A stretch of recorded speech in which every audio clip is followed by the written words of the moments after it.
Buen día. Comenzamos con nuestra 10ª clase de esta materia de teología del Antiguo y Nuevo Testamento. En esta clase comenzaremos a esbozar un poco sobre el movimiento profético sin profundizar, sin ahondar en algunos elementos, solamente daremos las notas generales. Primero definimos la profecía. ¿A qué nos referimos con profecía? ¿Qué nos referimos con profetas? Para luego posteriormente sucederá la clasificación profética que existe, al menos pues según el texto que en esta ocasión estamos llevando, que es Introducción al Profetismo Bíblico de José Luis Sicre. Y por último, hablar del profetismo bíblico. La profecía, en sentido estricto, en un ambiente más amplio, refiere a la revelación de algo, a la develación de algo o a la previsión de algo, es decir, una información que nos prevé, nos anticipa o nos revela alguna parte que estaba oculta. En ese sentido, podemos decir que profecía puede existir de muchas maneras, en muchos sentidos. Sin embargo, la profecía entendida, ya me brinco hasta el último punto, la profecía entendida desde el aspecto bíblico se vuelve la manera, la forma o el instrumento en el que Dios comunica su verdad, comunica su ser y comunica su querer al pueblo de Israel. En el Antiguo Testamento había demasiados aparatos de interpretación de la voz de Dios. Entre ellos, pues estaba las teofanías, es decir, las manifestaciones de Dios a través de los elementos de la naturaleza. Se encontraban también asimismo la interpretación del siervo de Dios Moisés, quien hablaba con Dios cara a cara, según nos narra el texto bíblico, para posteriormente desarrollarse el sistema de los jueces, aquellos varones sabios, ancianos, que guiaban y conducían al pueblo de Israel, aunque también jueces no necesariamente tenían que ser ancianos, pero sí hombres sabios, ungidos por la gracia y el espíritu de Moisés, para poder guiar y conducir al pueblo de Israel por todas sus correrías. Esta experiencia de interpretación se va perdiendo porque al paso del pueblo y al avance de su edad y de su desarrollo histórico, el pueblo de Israel va a ir perdiendo pues poco a poco a los jueces, puesto que van a morir, que de alguna manera van a ir desapareciendo del pueblo, y entonces será necesario que el pueblo tenga un nuevo aparato, una nueva forma, un nuevo instrumento para interpretar la voz de Yahvé. De ahí pues surgirá la figura profética como ese personaje o esa escuela en la que Yahvé Dios, de la que Yahvé Dios se valdrá para seguir comunicando a su pueblo todas aquellas realidades que necesita conocer y que pedagógicamente necesita que lo lleven de la mano, así como lo hizo pues a través del siervo de Dios Moisés. En este aspecto la profecía cobra una riqueza importante. Sin embargo, a pesar de que Yahvé Dios suscite profetas, habrá otros estamentos, otras instituciones, llamadas así también profetismo y profetas, de las que se valdrá pues el pueblo y que conoce bastante bien el pueblo y que van a hacer de alguna manera que el pueblo comience a dudar de la veracidad del mismo contenido profético y el contenido teológico. Así tenemos pues que la clasificación de los profetas se valdrá primero en aquellos profetas de oficio, es decir, aquellos que se contrataban, por decirlo así de alguna manera, se contrataba o de alguna manera se les pagaba para que pudieran crear un vaticinio, pudieran hacer una profecía, pudieran lanzar alguna indicación y de esa manera el pueblo la reconociera como una verdad que había sido revelada. Por otro lado, tenemos bueno, y estos primeros se valían mucho de elementos de adivinación, quienes, por ejemplo, tenían que matar algún animal y verlo en las vísceras, quienes a lo mejor por el uso de inciensos y el humo, quienes a través del uso del agua, del fuego, de diferentes interpretaciones. Digamos que en cierto sentido, guardadas las debidas diferencias, estos primeros profetas o primer tipo de profetismo, podríamos decirlo así, se trataba más de una especie de adivinos que lo hacían a través de elementos naturales que según ellos podían interpretar y leer, que de profetas propiamente como nosotros los conocemos. El segundo grupo o grande grupo son los profetas por herencia. Es decir, que si Dios había suscitado o se había suscitado eh, un trabajo o un oficio de un divino profeta en tu familia, entonces tú estabas llamado a continuar esa línea de desarrollo. Entonces, si tu papá había sido profeta porque Yahvé Dios así lo había suscitado, entonces tú estabas obligado de alguna manera a continuar esa línea de profecía. Si en tu familia se habían dedicado a la adivinación, o sea, a la profecía por vía de la adivinación, estamos de acuerdo que tendríamos que continuar esa misma línea, dada la circunstancia de que nosotros heredamos ese oficio. Por eso es que es importante conocer este tipo de cosas, porque vamos a encontrar en diferentes pasajes de la Escritura momentos en donde se habla de profetas sin necesidad de serlo o de falsos profetas. A esto es a lo que hace referencia pues la Escritura. Encontramos nosotros también otro tercer grupo, que son los profetas que propiamente conocemos. Son los profetas por designación divina. Profetas que Yahvé Dios, personajes que Yahvé Dios ha visto, ha contemplado, ha mirado, ha estudiado de alguna manera, los ha visto su proceder y entonces los llama a comunicar un mensaje salvífico para su pueblo.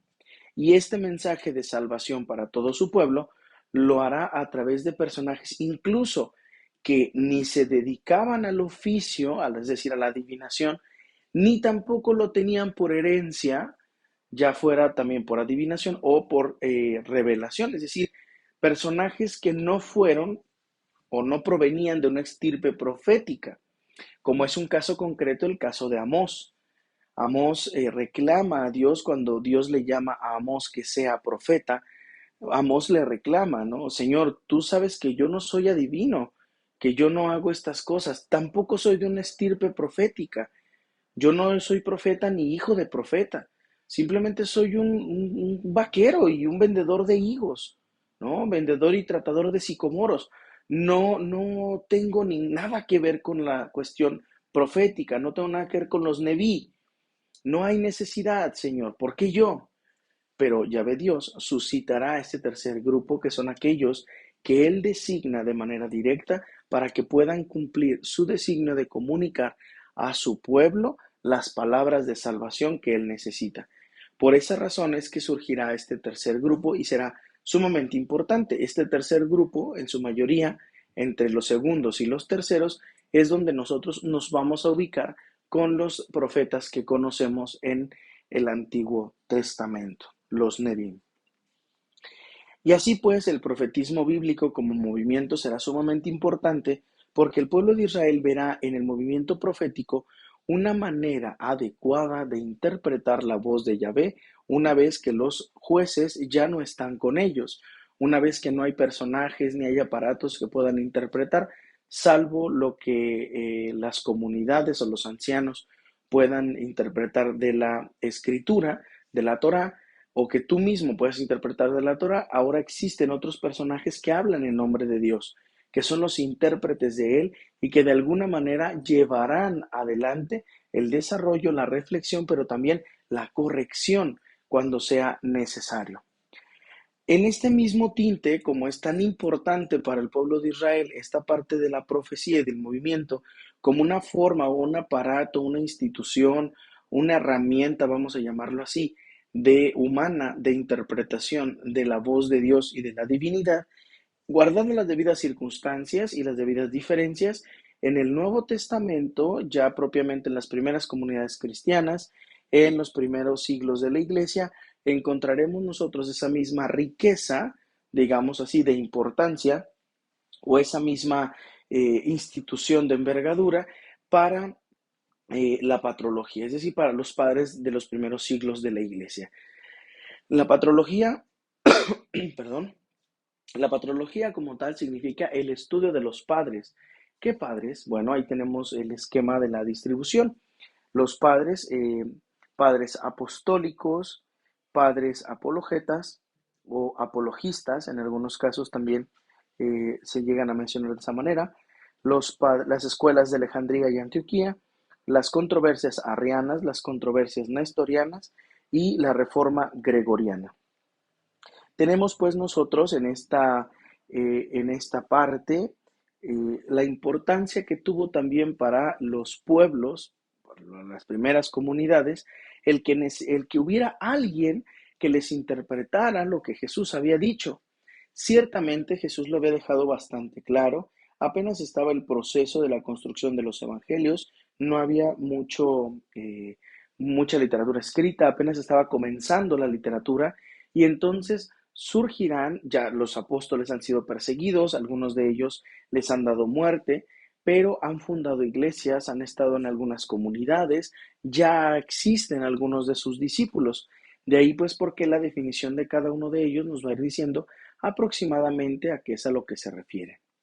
Tenemos así pues a los padres apostólicos como aquellos que son sucesores directos de los apóstoles, ya sea porque fueron sus discípulos, les conocieron cara a cara, les conocieron, convivieron con ellos, fueron formados por ellos, incluso convertidos por ellos.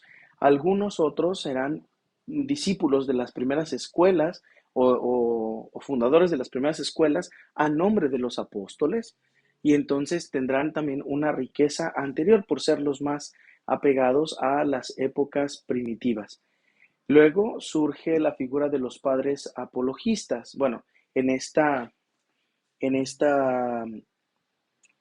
primera parte tenemos nosotros algunos padres, nada más por mencionarlos algunos. Las listas son bastante variadas en razón a que son un poco difuso. Si nosotros lo vemos por época, podemos ubicar a los padres en alguna época específica. Sin embargo, si nosotros los ubicamos por las funcionalidades que tienen, entonces complica la cosa porque se vuelve un poco difícil poder ubicar a ciertos elementos, o sea, poderlos ubicar puramente en una sola zona. Por eso puede ser que en algunas listas de los padres de la iglesia, ustedes de repente encuentren alguno de estos padres que les voy a mencionar, los puedan encontrar en los padres apologistas o los pueden encontrar, si les menciono los apologistas, los pueden encontrar en los apostólicos, porque en ese tiempo hay mucha, no contradicción, pero sí un poco de incertidumbre, dado que algunos los dividen por época y otros los dividen por funciones. Entonces, dependerá de la situación la lista. Pero bueno, en cuanto a los padres apostólicos, yo les sugiero yo les propongo la siguiente lista. Encontramos a Ignacio de Antioquía, santo, Clemente de Roma, santo también, Bernabé, discípulo de Pablo, Policarpo de Esmirna, discípulo de San Juan, Papías de Hierápolis son los que encontramos.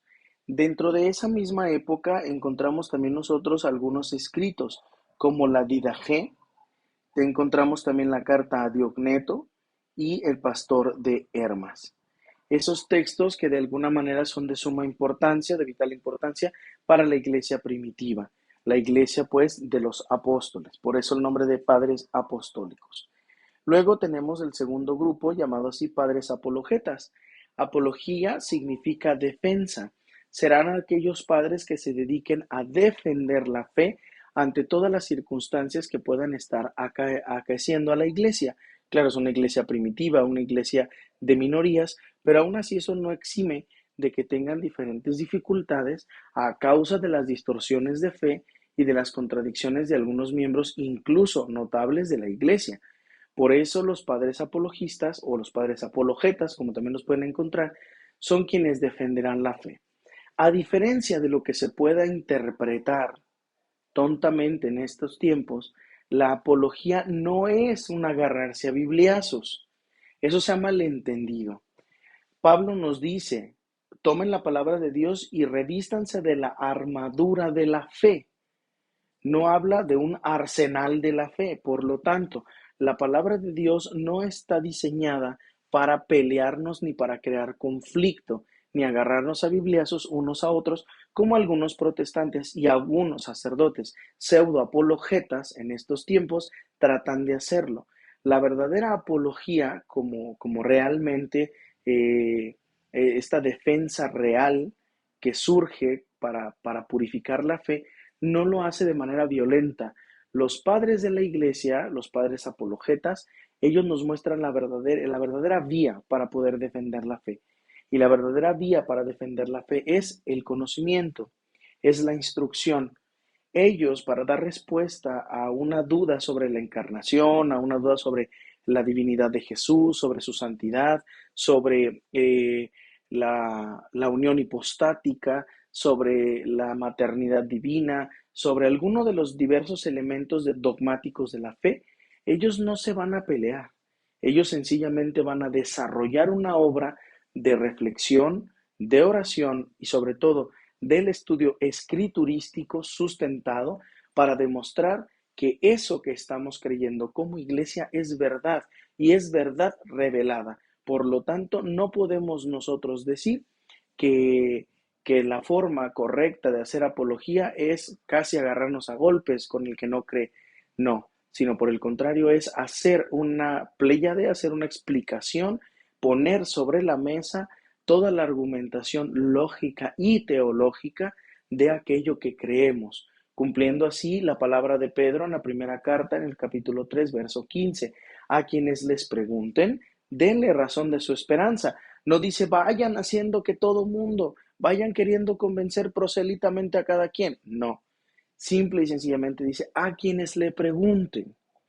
O sea, quienes vengan a ustedes y les pidan razón de su esperanza, razón de su fe, razón de aquello en lo que creen, denle razones. Y para tener razones necesitamos instruirnos. Por eso es la verdadera razón o la verdadera vía que ellos nos dan para poder vencer la herejía, el error y la distorsión.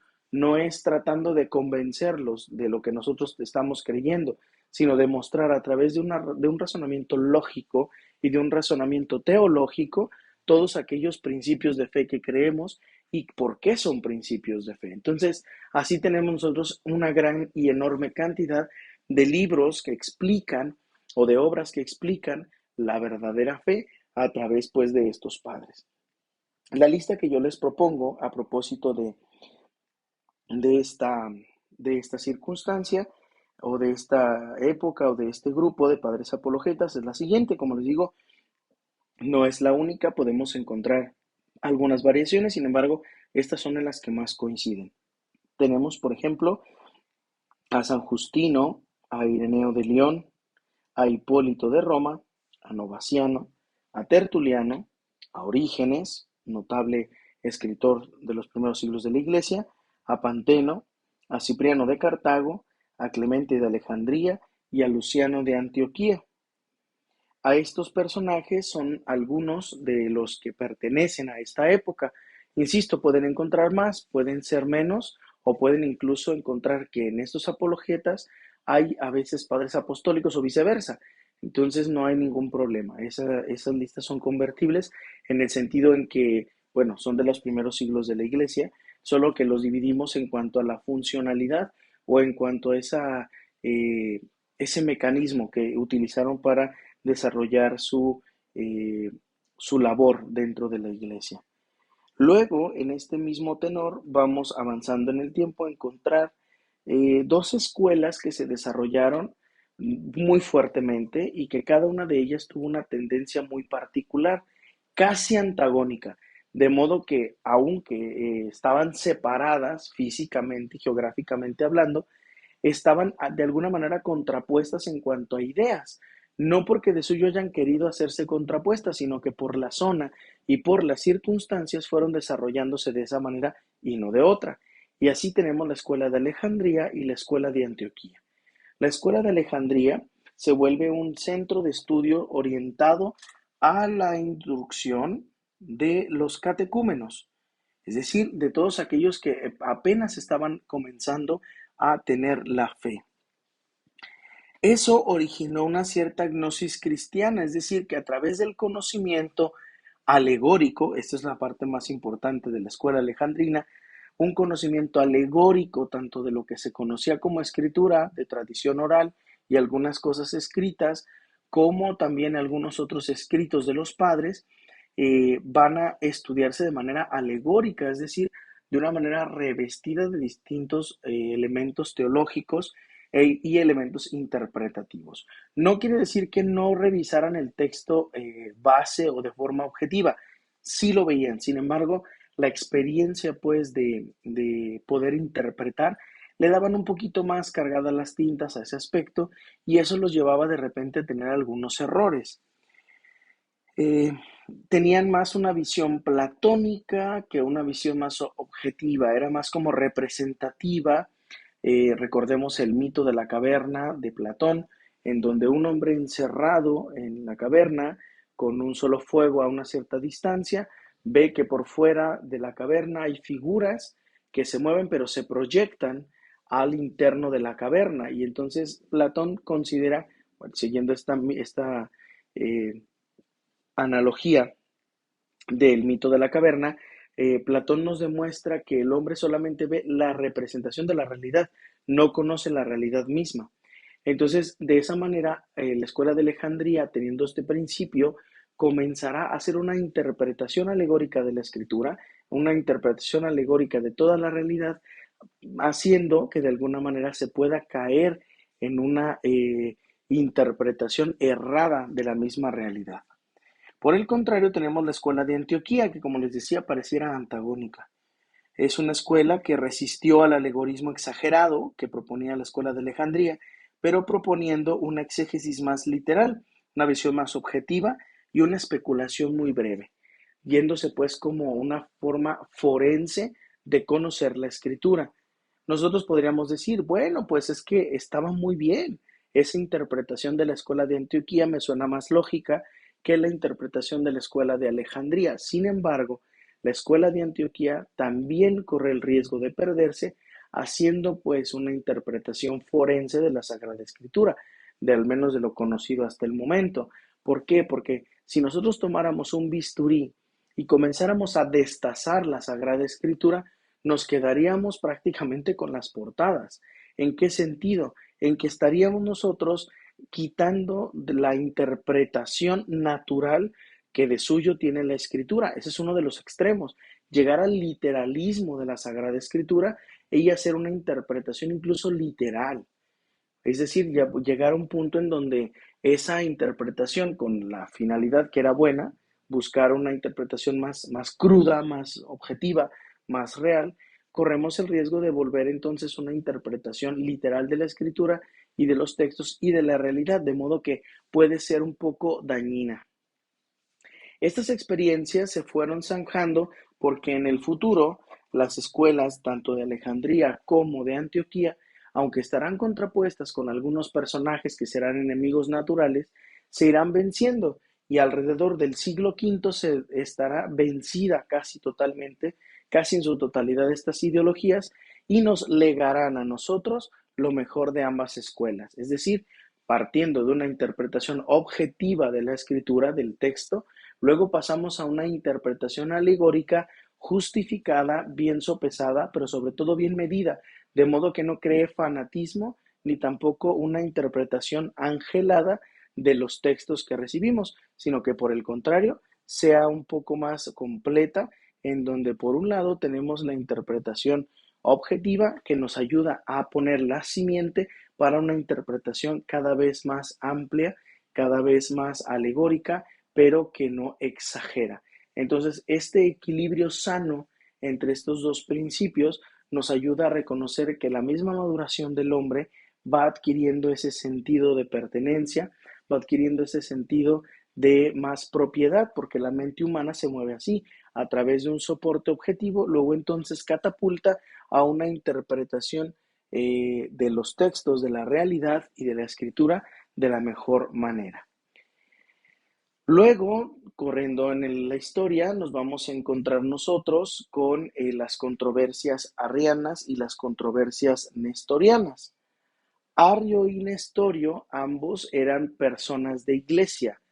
Arrio estamos hablando que nace en Libia, es un sacerdote alejandrino que niega, o sea, pues estando pues en esa reflexión teológica y tratando de encontrar un ápice cristológico en que le permita creer más en Cristo de manera más pura, niega la divinidad de Cristo porque lo considera una creación del Padre. Para Arrio, Cristo se vuelve alguien a quien Dios cualifica el día del bautismo, digamos que de alguna manera lo crea, no lo engendra, sino que lo crea, y entonces al crearlo lo reconoce, por decirlo así, la prueba de paternidad, según Arrio, sería precisamente el acontecimiento del bautismo del Señor, en donde se manifiesta con su plenitud y entonces ahora la creación del Hijo, él así lo menciona, se hace presente. Para él, el Hijo de Dios, por el hecho de ser hijo, es inferior y por lo tanto es criatura, porque Dios solamente puede ser uno y único y no puede ser divisible. Sin embargo, para este tiempo que no existe, sino que apenas se va desarrollando, es imposible pensar en que puedan coexistir dos, ya no hablemos tres, personas dentro de la Santísima Trinidad, dentro de la divinidad completa y plena. Entonces, en este sentido, empieza a negar esa divinidad, le empieza a dar más la carga a la creación, le da a Cristo una cualidad creatural, no de identidad divina, y entonces comienza el conflicto porque para Arrio, Cristo no será divino, sino que será una creación de Dios. Y en esta creación puede haber muchos errores, puede haber falibilidad, puede haber un montón de situaciones que le permitirían a Cristo no ser Dios. Entonces, en esa circunstancia se vuelve un conflicto, se empieza a hacer un problema, comienzan a darse un montón de disensiones en las iglesias, comienza a haber una gran cantidad de conflictos y en esos conflictos entonces entrará Constantino, el emperador, que para este tiempo los emperadores, recordemos que en ciertas épocas de la iglesia, los dirigentes políticos también tenían hasta cierto punto el gobierno de la iglesia y viceversa. También había muchos clérigos que tenían el poder temporal en sus manos. Eso es una parte de la historia que no nos toca juzgar a nosotros, pero que sí tenemos que tener bien claro que sí existía para que no nos tome por sorpresa. Entonces, Constantino convoca el concilio de Nicea en el 325, pero no lo hace solo. No lo hace porque él se le ocurrió porque le está dando problemas en el imperio, sino que lo hace por influencia de San Atanasio. Atanasio es el que de alguna manera le motiva, le pide que convoque un concilio con toda la fuerza y la plenipotencialidad que tiene como emperador para que entonces pueda zanjarse de una buena vez eh, ya el problema arriano, ese problema de duda de la divinidad de Jesús. Y en este sentido, dicen algunos que surgirá una leyenda curiosa, una leyenda interesante en la que entra en juego Nicolás de Mira, o mejor conocido también como San Nicolás, que dice que la leyenda áurea que llega Nicolás ahí al lugar donde están convocados todos los obispos en concilio, y llegando Nicolás contempla a Arrio que viene con todo su séquito, con toda su secta, vamos a llamarla de alguna manera, con toda su gente, entrar a ese lugar donde, a la ciudad donde va a ser, pues se va a celebrar ese concilio, la ciudad de Nicea, y entonces se acerca Nicolás, que Nicolás para este entonces ya había sido confesor de la fe en Cristo, es decir, que había recibido ya algunas torturas, había sido un poco afectado, pero no había sido mártir, o sea, poco estuvo para ser mártir.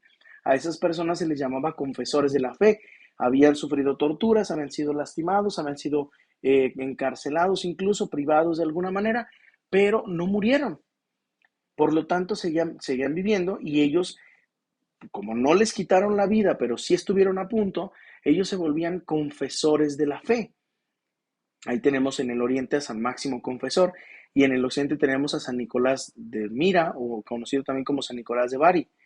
Este personaje, entonces, al ser confesor de la fe, se acerca a Arrio y le mete tremenda bofetada, ¿no? Pidiéndole que se calle y que deje de decir vociferaciones en contra de la divinidad de Jesús. Divinidad dice que yo mismo he defendido y la defendería con mi vida todavía. Si el Señor me permitió ser confesor de la fe, entonces con esa autoridad yo te pido que te calles.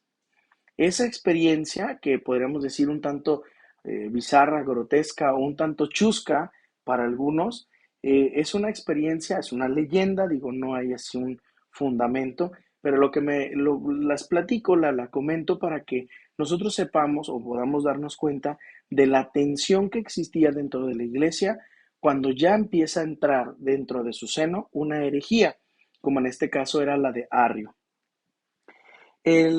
Se termina todo el movimiento y todas las controversias arrianas, se terminará pues el concilio, se determinarán las dos naturalezas de Cristo, no tanto todavía, sino hasta más adelante, pero ya estará un poco esbozado, y entonces se va a definir, eso sí, se va a definir la cosustancialidad del Padre y el Hijo, es decir, que el Hijo, perdón, no es creación del Padre, sino que es cosustancial, es decir, que pertenecen a la misma sustancia, el Padre y el Hijo. Por tanto, es engendrado y no creado. Y esta experiencia que va a tener o que va a desarrollar será de suma importancia para que se dé por zanjado la mayor parte de la controversia que generó Arrio con su doctrina herética. Sin embargo, como muchos personajes políticos y de iglesia seguían la licitación lógica de Arrio, es decir, toda esa argumentación que suena bastante lógica cuando nosotros la vemos, ahí entonces se terminará, o sea, seguirán, digamos, en algunas partes aisladas la presencia de la doctrina arriana y se terminará aproximadamente en el 379, cuando Teodosio, emperador, considera a los arrianos como herejes e insensatos extravagantes y declare por edicto y decreto que todo arriano deba morir o deba ser depuesto de su fe o de sus cargos según sea el caso. Entonces, esto zanjará por completo la doctrina arriana en ese tiempo. Sin embargo, al paso del tiempo, como no hay herejías nuevas, sino que todas se van como revitalizando de alguna manera, tomando nuevas vertientes, hasta nuestros días llegará la doctrina arriana, a través de una secta conocida por nosotros como los testigos de Jehová. Es decir, personas que creen en lo profundo de su fe, según se dicen creer en Jesús. Sin embargo, cuando nosotros analizamos su creencia, la creencia en Jesús se da como un ser creatural, no como un ser cosustancial. Entonces, al ellos considerarlo criatura, entonces le están quitando la divinidad, o sea, están volviendo nuevamente a esta doctrina de Arrio. Por último, tenemos la controversia nestoriana.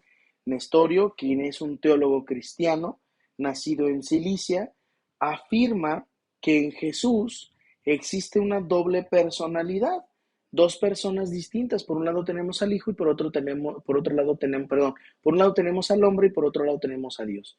Y es como si de repente entraran en juego estas dos personalidades. Por un lado, entrara Dios y por otro lado entrara el hombre.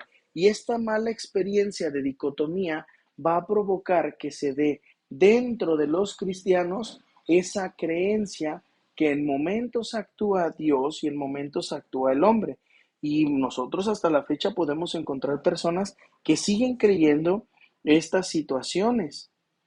¿Por qué? Porque decimos, padre, es que en ese momento Jesús estaba actuando como hombre. En este momento Jesús estaba actuando como Dios.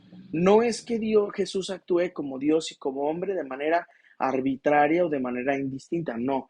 Cuando actúa Jesús, actúa su divinidad y actúa su humanidad.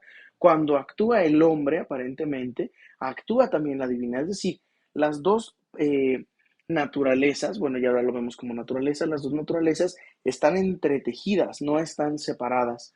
Por tanto, no se trata de que es como un switch de cambio en donde en ocasiones entra en juego uno y luego el otro, sino que entran en juego ambos aspectos de la persona de Jesús.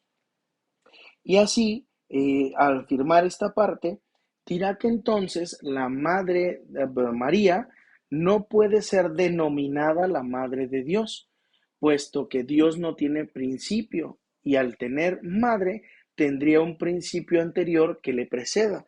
Por lo tanto, María no puede ser considerada, dice, madre de Dios.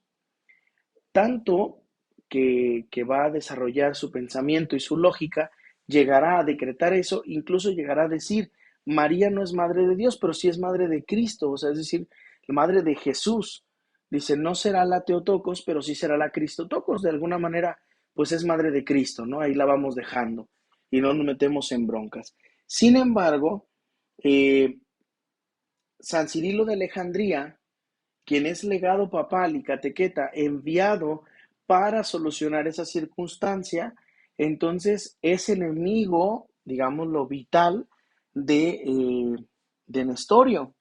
Y entonces pondrán demasiados argumentos y demasiados términos griegos para poder desarrollar su doctrina y poder quererla terminar, la doctrina nestoriana, que es una doctrina sumamente herética, en donde pues Jesús pareciera que tiene doble personalidad, podríamos decir ahora un trastorno de personalidad múltiple, en el que de repente actúa de las diferentes personalidades a distintos momentos, a distintos tiempos. Se habla pues de una sinafeia, es decir, de una reunión. Son dos personas que están reunidas en una sola, que es Cristo. Entonces es meramente imposible. Dice, en vez de hablar de una enosis, de una unificación. Y entonces, al hablar de todos estos términos, se hablará también de un prosopon, es decir, de una persona, y dirán que no pueden convivir dos naturalezas en una persona. Y entonces aquí es donde surgirá un término que solamente, exclusivamente le aplica a Cristo, que es la unión hipostática. Es decir, existe una enosis hipostática en Jesús, una unión hipostática, es decir, una unión donde dos personas, perdón, dos naturalezas confluyen en una sola persona. Nadie más sobre la faz de la tierra tiene esta cualidad, solamente le corresponde a Jesús. De ahí pues porque al María ser la madre de Jesús y Jesús no puede ser dividido entre Dios y entre el hombre, María al ser quien da la parte humana a Jesús se cualifica por medio de su Hijo como la madre de Dios en todo sentido, porque Jesús no es un mini Dios ni es otro Dios, sino es Dios mismo. Y al ser la madre de Jesús, por lo tanto, estamos afirmando indistintamente que es la madre de todo Dios. Es decir, que Jesús se la ha cualificado para que sea la madre. Zanjada esta circunstancia, seguirá dando tierra y seguirá cundiendo hasta nuestros días a través de diferentes espiritualidades medias curiosas que tendrán la tendencia a creer esa división y esa dicotomía entre Jesús y la parte pues divina. Por último tenemos la Reforma Gregoriana que deriva su nombre de Gregorio ya cerca del año 1070, 1090, asegurando pues que fue mismo Gregorio Magno quien la llevó adelante. La reforma pues gregoriana dice la historia que de alguna manera comenzaría cuando Gregorio era diácono, ya ensayando alguna forma de esta reformación de la iglesia. Y entonces tendrán por trabajo, por decirlo así, algunos elementos, entre los que destacan la simonía, es decir, ya en estos tiempos se estaba tratando de vender, digamos así, la fe a través del costo, a través de objetos benditos que tenían pues mayor costo por el hecho de estar benditos.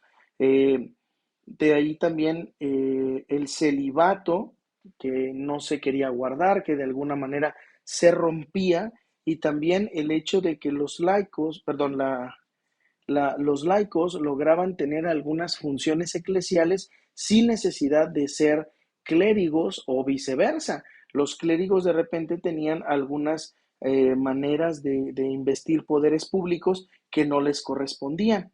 De ahí porque pues Gregorio VII reformará los ideales de la iglesia haciendo que ella regrese a los principios fundamentales de las primeras comunidades cristianas según el querer y el corazón de Jesús.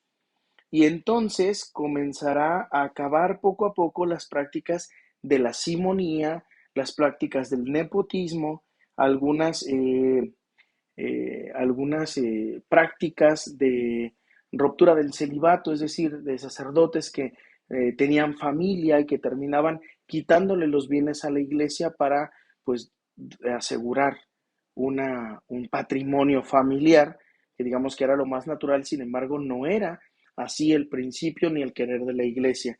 De ahí pues porque se propondrá también como el canto gregoriano, como el canto oficial de la iglesia, se comenzará a trabajar sobre la liturgia, es decir, se comenzarán a poner todos los puntales de lo que según el desarrollo posterior derivará en los aspectos litúrgicos, celebrativos, conmemorativos de la iglesia, las disciplinas que ha habido en la iglesia a lo largo de los siglos. Es importante pues aquí la reforma gregoriana porque se unificará la liturgia a través de la lengua latina, del rito romano, y comenzarán a desarrollar pues todos estos elementos importantes. Esto pues la reforma gregoriana a grandes rasgos. Claro, hay más elementos, sin embargo, lo importante aquí es reconocer que dentro de la iglesia, así como en el Antiguo Testamento, comienza a existir el aparato profético para interpretar la voz de Dios, para regresar a las costumbres más puras y más antiguas y más sanas dentro de la fe judía, así también en el Nuevo Testamento, en el desarrollo primitivo de la iglesia, Dios permitirá a estos padres, a estos santos padres y a estos personajes teólogos iluminados de alguna manera por la gracia del Espíritu Santo, el profundizar, el llevar adelante todos los distintos artículos de fe, todas aquellas experiencias de fe que permitirán a la iglesia primitiva y a la iglesia actual seguir escuchando e interpretando de la mejor manera la voz de Dios y el querer de Dios. De ahí pues porque será sumamente importante para nosotros, así como lo fueron los profetas para el Antiguo Testamento, para nosotros como creyentes, como católicos, debemos recuperar la importancia de los santos padres. No por nada el Concilio Vaticano II y después de ellos, tanto San Juan Pablo II como Benedicto XVI y ahora Francisco tendrán ese eslogan, ¿no? Volver a las fuentes, es decir, volver a los padres de la iglesia, quienes nos enseñaron a interpretar de la mejor manera toda esa doctrina, toda esa fe, todo ese conocimiento de la verdad divina y de la profundización de la fe a través de su experiencia, a través de su conocimiento, pero también a través de sus circunstancias. Esto pues hasta aquí lo vamos a dejar el día de hoy y continuamos la próxima clase. Nos vemos y que Dios los bendiga.